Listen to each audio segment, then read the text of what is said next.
Producto académico número 1. Mi nombre es Suelizonita Taipe Vega y presento mi video ensayo, cuyo tema es Historia de la psicología en el Perú y en el mundo.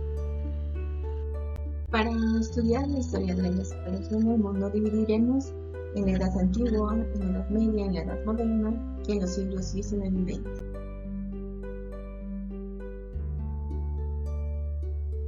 Edad antigua.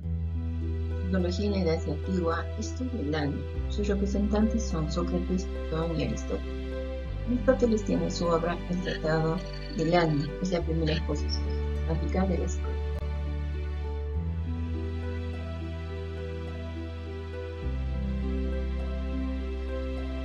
Edad media. Tenemos un carácter predominantemente teológico. Tenemos a San Agustín de Hipona y Santo Tomás de Aquino. San Agustín de Hipona nos dice que nosotros somos la suma del cuerpo y el alma. Santo Tomás de Aquino nos habla que el uso de los sentidos nos genera el conocimiento. Edad moderna. En la edad moderna tenemos a Descartes, a David Hume, a Immanuel Kant. Aquí el objeto de la psicología va a cambiar.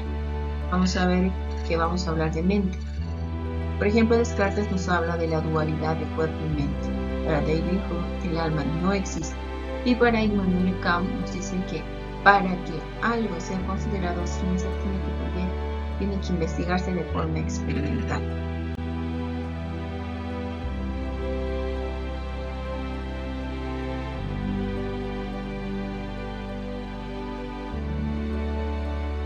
Desde este momento, la psicología es considerada ciencia.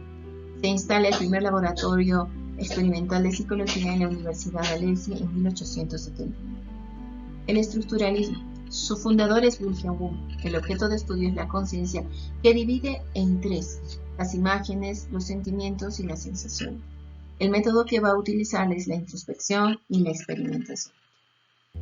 Luego aparece el funcionalismo, quien va a criticar al estructuralismo, porque dice: no solamente hay que estudiar el qué, sino el para qué, las funciones de la mente, su adaptación. El método que utiliza es la introspección y la experimentación.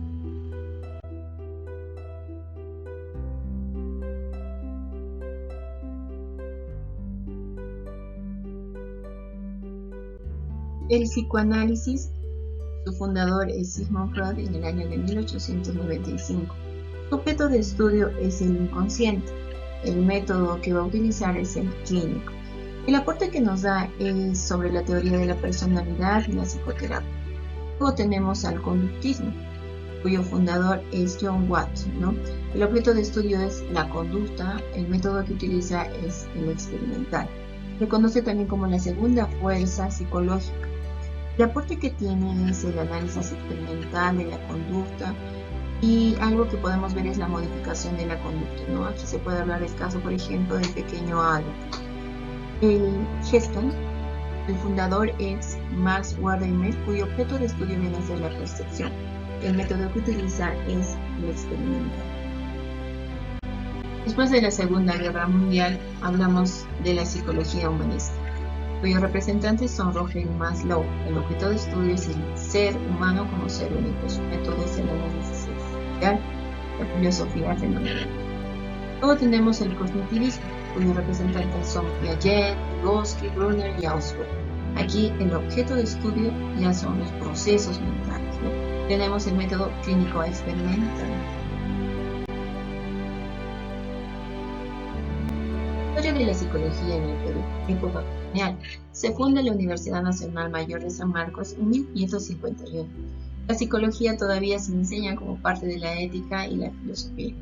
Aquí tenemos los estudios de Hipólito Unanue, que nos habla de las influencias del clima sobre los seres organizados y el hombre.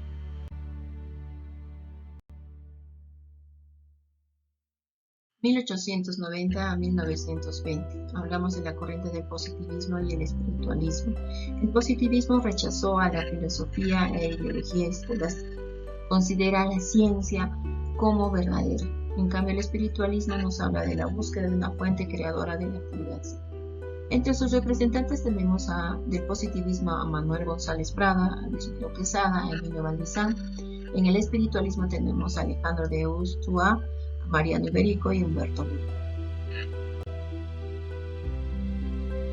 De 1930 observamos muchos sucesos históricos, como que consideramos pioneros de la psicología en el Perú a Honorio Delgado, que tiene influencias psicoanalistas, a Walter Blumenfeld, que también tiene influencias de la Gestalt, ¿no?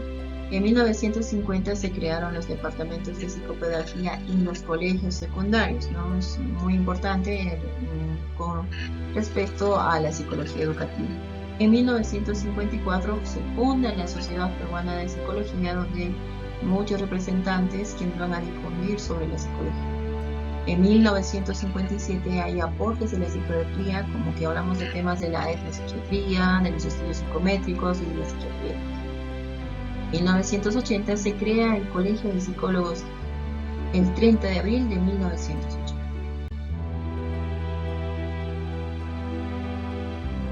Corrientes psicológicas en el Perú. Tenemos a la Gestalt por Walter Blumenfeld, al psicoanálisis tenemos a Honorio Delgado, Fernando Maestre, Valdemoro Cáceres, el conductismo Rafael Navarro, José Nicama, en el cognitivismo a Raúl González Violeta Tapia, en la psicología marxista tenemos a Pedro Ortiz Cabanillas, y en psicología humanista a Víctor Amorós, y en la psicología positiva a Reinaldo Alarcón.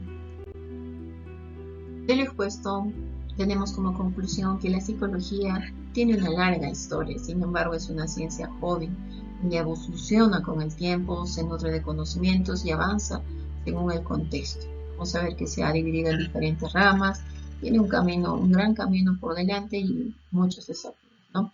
En el Perú es una historia similar, ¿no? Tiene sus representantes, y en la actualidad como profesión también va abriéndose campo, se va reconociendo la importancia, tanto es una ciencia dinámica que evoluciona según el contexto.